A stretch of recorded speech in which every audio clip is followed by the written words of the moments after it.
మీ ఎలాంటి వ్యాపార ప్రకటనలకైనా వెంటనే మా ఛానల్ సంప్రదించండి. వాగర్థావివ సంపృక్తు వాగర్థ ప్రతిపత్తయే జగత పితరౌ వందే పార్వతీ పరమేశ్వర. జ్యోతిషాభిమానులకందరికీ నమస్కారం.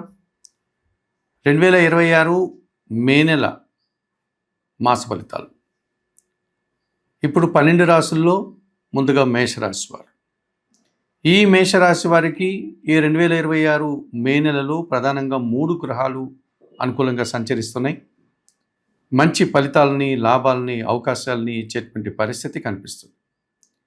మిగతా 6 గ్రహాలు ప్రతికూలంగా సంచరించడం వల్ల ఈ మే నెల మొదటి భాగం అనగా మే 15 వరకు కాస్త గడ్డు కాలంగా చెప్పుకోవడానికి అవకాశం ఉంటుంది. ప్రధానంగా మేషరాశి వారికి తృతీయ షష్టాధిపతి అనగా 3వ భావము 6వ భావానికి అధిపతి అయినటువంటి ఈ బుధుడు ఈ నెలంతా కూడా ఈ 2026 మే నెల అంతా కూడా ఆయన జన్మరాశిలో అనగా మేషరాశిలోను, ఆ తర్వాత ద్వితీయ భావంలో అనగా ఆయన వృషభ రాశిలోను సంచారం కొనసాగించడం వల్ల వారికి జనసహకారం బాగుంటుంది. పోటీ ప్రపంచంలో వారిదైనటువంటి శైలిలో విజయాలను సాధించుకోగలుగుతారు. వ్యాపారాభివృద్ధి, ఆర్థిక అభివృద్ధి, వారి మాటకు విలువ పెరిగేటువంటి సూచన కనిపిస్తుంది. అలాగే ఎవరైనా సొంత వ్యాపారాలు కానీ లేకపోతే స్థిరాస్తులకు సంబంధించిన ఆదాయం కానీ అందుకునేటువంటి పరిస్థితి కనిపిస్తుంది. నూతన ఉద్యోగ సంబంధించినటువంటి పరీక్షల్లో కానీ ఇంటర్వ్యూలో కానీ వారు విజయం సాధించడానికి అనుకూలత కనిపిస్తుంది. ఆర్థిక పరమైనటువంటి సమతుల్యత కూడా వారు ఏర్పరచుకోగలుగుతారు ఈ మే నెలలో. అయితే మేషరాశి వారికి ఈ మే నెల తరువాత మంచి అవకాశాలు రావడానికి అవకాశం ఉంది. వృత్తి ఉద్యోగ వ్యాపారాల్లో అభివృద్ధిని సాధించేటువంటి పరిస్థితి కనిపిస్తుంది. నూతన ఉద్యోగ ప్రయత్నాలు కూడా సఫలీకృతమవుతాయి. లేకపోతే ఉన్న ఉద్యోగంలో పదోన్నతులు అందుకుంటారు, అధికారుల అభినందనలు అందుకుంటారు. వృత్తి ఉద్యోగ వ్యాపారాల్లో మంచి విజయాన్ని, అభివృద్ధిని, ఆదాయాన్ని అందుకునేటువంటి వాతావరణం కనిపిస్తుంది. సమాజంలో గౌరవ మర్యాదలు కూడా పొందగలుగుతారు ఈ మేషరాశి వారు. ఇక ద్వితీయ సప్తమాధిపతి అయినటువంటి శుక్రుడు ఈ నెలంతా కూడా ద్వితీయంలో అనగా వృషభ రాశిలోను, తృతీయంలో అనగా మిథున రాశిలో సంచరించడం వల్ల మీ మాటకు విలువ పెరుగుతుంది. సృజన సహకారం వల్ల చాలా కార్యక్రమాలు సునాయాసంగా పూర్తి చేస్తారు. కుటుంబంలో సంతోషకర వాతావరణం నెలకొంటుంది. అలాగే జీవిత భాగస్వామి విషయంలో కానీ వ్యాపార భాగస్వాముల విషయంలో కానీ సానుకూల వాతావరణం ఉంటుంది. వాహన సంబంధమైనటువంటి విషయాలు మీకు అనుకూలంగా సౌకర్యవంతంగా మారడానికి అవకాశం ఉంది. అనగా పాత వాహనాన్ని రిపేర్లు చేయించుకోవడం కానీ లేకపోతే నూతన వాహనం కొనుగోలు చేయడం కానీ ఇలాంటి కార్యక్రమాలు చేసుకోవడానికి కూడా అనుకూల వాతావరణం కనిపిస్తుంది. జన సహకారం బాగుంటుంది. ముఖ్యంగా సృజన సహకారంతో మీరు విందు వినోదాల్లో పాల్గొంటారు, కుటుంబ సౌఖ్యాన్ని అందుకుంటారు. ఇటువంటి పరిస్థితుల్లో మీకు సానుకూల వాతావరణం, వృత్తి ఉద్యోగ వ్యాపారంలో సంతృప్తికర జీవన విధానానికి మీరు నాంది పలికి ముందుకు సాగేటువంటి వాతావరణం ఉంది.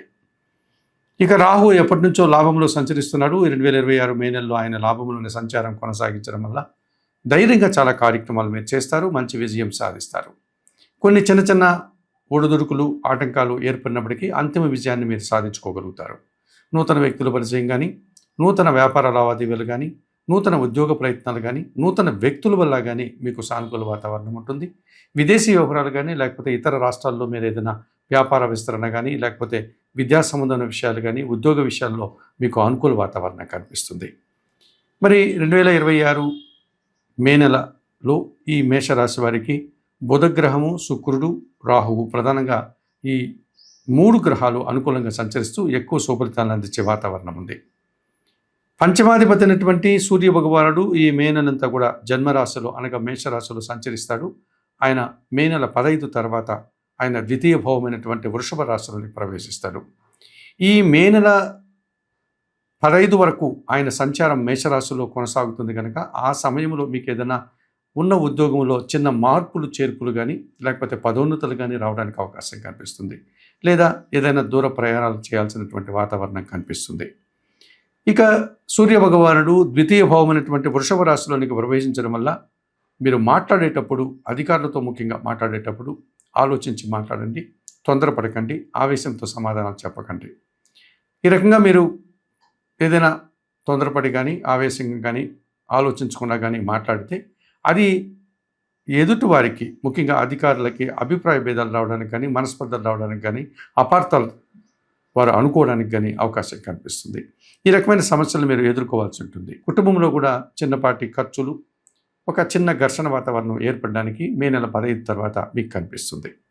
ఇక జన్మరాశ్యాధిపతి అష్టమాధిపతి అయినటువంటి కుజుడు ఈ నెలంతా కూడా వ్యయములో సంచరిస్తున్నాడు మీనరాశిలో. ఈ కుజుడు వ్యయములో సంచరించేటువంటి సందర్భాల్లో సహజంగా అనుకోకుండా ఏదైనా ఖర్చులు పెరగవచ్చు, వాహన సమస్యలు రావడానికి అవకాశం ఉంటుంది, భూ వివాదాలను మీరు కొన్ని పరిష్కరించుకునే దిశగా ప్రయత్నం చేయాల్సి ఉంటుంది, అటువంటి సమస్యలను ఎదుర్కోవాల్సి ఉంటుంది. అలాగే ఈ కుజుడు 12వ ఇంట సంచరిస్తున్నాడు కనుక విపరీతమైనటువంటి ఖర్చులు, పని ఒత్తిడి, అలసటతో కూడినటువంటి ఇబ్బందులు రావడానికి కూడా అవకాశం కనిపిస్తుంది. ఇక భాగ్య వ్యయాధిపతి అయినటువంటి గురువు ఈ నెలంతా కూడా తృతీయంలో సంచరిస్తున్నాడు మిథున రాశిలో. ఈ కారణం చేత కొంతమంది పెద్దల యొక్క సహకారం పూర్తిగా మీకు లోపిస్తుంది. అలాగే విద్యార్థులకు ప్రతికూల ఫలితాలు వస్తాయి. విద్యారంగాల్లో పనిచేసేటువంటి వారికి పని భారము, శ్రమ అధికమవుతుంది, పని ఒత్తిడి అధికమవుతుంది. కొన్ని సందర్భాల్లో మీరు బాగా శారీరకమైనటువంటి శ్రమకు గురి అయ్యేటువంటి వాతావరణం కనిపిస్తుంది. దశమ లాభాధిపతి అయినటువంటి శని భగవానుడు ఈ నెలంతా కూడా వ్యయములో మీనరాశిలో సంచరించడం వల్ల ఏలినాటి శని దోషం మొదటి భాగం అనగా ప్రథమ భాగంలో వ్యయములో శని ఉన్నాడు కనుక వృత్తి ఉద్యోగ వ్యాపారంలో పని భారం పెరుగుతుంది, శ్రమ అధికమవుతుంది. ముఖ్యంగా పనివారి సహకార లోపం వల్ల ఇంట బయట కూడా పని ఒత్తిడి అధికమవుతుంది. మీరే అన్ని రకాల పనులు చేసుకోవాల్సిన వాతావరణం కనిపిస్తుంది. వ్యవసాయ రంగంలో పనిచేసే వారికి నష్టాలు వచ్చేటువంటి పరిస్థితి, అలాగే రియల్ ఎస్టేట్ రంగంలో పనిచేసే వారికి కూడా కొన్ని ఇబ్బందులు వచ్చేటువంటి వాతావరణం ఈ శని భగవానుడు వ్యయములో సంచరించడం వల్ల మీకు రావడానికి అవకాశం ఉంటుంది. ఉదర సంబంధమైన అనారోగ్యాలు కానీ, శారీరకమైనటువంటి పేరు కానీ మిమ్మల్ని ఇబ్బంది పెట్టేటువంటి పరిస్థితి కనిపిస్తుంది.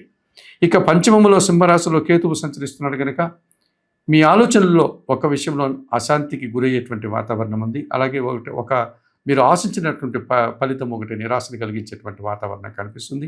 ముఖ్యంగా ఆత్మీయులతో కానీ, సంతానం విషయంలో కానీ వారు మీ గృహం నుంచి కాస్త దూర ప్రాంతాలకి చదువుల కోసమో ఉద్యోగుల కోసం వెళ్ళడం వల్ల కూడా మీరు నిరాశకు గురయ్యేటువంటి పరిస్థితి మీకు కనిపిస్తుంది. మరి ఈ 2026 మే నెలలో తప్పనిసరిగా ఈ మేషరాశి వారికి ఏ గ్రహాలైతే ప్రతికూలంగా సంచరిస్తున్నాయో ఆ గ్రహాలకి పరిహారాలు నిర్వర్తించుకోవాల్సినటువంటి ఆవశ్యకత మీకు చాలా ముఖ్యమైనదిగా చెప్పుకోవడానికి అవకాశం ఉంది. ప్రధానంగా ఈ 2026 మే మాసంలో మేషరాశి వారు పంచమ కేతు దోషం నుంచి బయటపడడానికి నిత్య గణపతి ఆరాధన, గణేశాష్టకం చదువుకోండి, గరికమాలను స్వామివారికి సమర్పించండి. అలాగే వ్యయములో శని దోషం ఉంది, శని మిమ్మల్ని ఇబ్బంది పెడుతున్నాడు కనుక అవకాశం ఉంటే శనీశ్వర స్వామి దర్శనం చేసుకోండి. శనీశ్వర స్వామి దర్శనం వెళ్ళి చేసుకోలేని వారు శనివారం రోజు ఈశ్వరునికి పాలాభిషేకం నిర్వర్తించండి, బిల్వాష్టకం చదువుకోండి. అలాగే గోవులకు కానీ వయోవృద్ధులకు కానీ శనివారం రోజు ఆహార పానీయాలను అందించండి. ఇక జన్మరాశిలో కుజ సంచారం ఉంది, అలాగే కుజుడు వ్యయములో కూడా సంచరిస్తున్నాడు కనుక ఇటువంటి కుజ సంచారం వల్ల మీరు తప్పనిసరిగా సుబ్రహ్మణ్య స్వామిని దర్శించడం, సుబ్రహ్మణ్య అష్టకం చదువుకోవడం, ఎర్ర కందిపప్పు పేదవారికి దానం చేయండి. అలాగే జన్మరాశిలోను ద్వితీయంలోను రవి సంచారం వల్ల మీరు ఇబ్బందులు పడుతున్నారు కనుక సూర్య ఆరాధన చేయండి. ఉదయం నిద్రలేసిన వెంటనే స్నానం ఆచరించి సూర్య భగవాన్ని దర్శించి నమస్కరించుకోండి. సూర్యాష్టకము, ఆదిత్య హృదయం పారాయణ చేయండి. దానాలు ఇచ్చేటువంటి క్రమంలో ఈ మాసంలో తప్పనిసరిగా ఈ మేషరాశి వారు సూర్య ప్రీతి కోసం గోధుమలను, సుబ్రహ్మణ్య స్వామి ప్రీత్యర్థం ఎర్ర కందిపప్పును దానం చేయడం వల్ల మరింతగా మంచి ఫలితాలను పొందడానికి అవకాశం.